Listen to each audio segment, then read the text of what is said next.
असं सगळ्या पातीचा 3 ते 4 इंचावर तुकडे करून घ्यायचे आणि ह्याला मिठाच्या पाण्यात भिजत घालायचं. कांद्याच्या पात्याचं पाणी धुवून गेल्यानंतर त्याला हळद आणि मीठ लावून उन्हात कडक वाळवायचं. असं कांद्याची पात हळद आणि मीठ लावून असे वाळवायचे असते खुसखुशीत. तळून घ्यायचे. असं कढईत थोडंसं तेल टाकायचं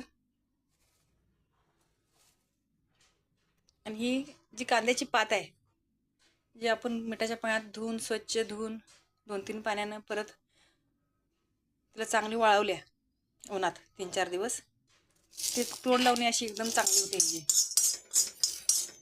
जेवणासोबत, भाकरीसोबत, चपातीसोबत अगदी कमी तेलात होते ते.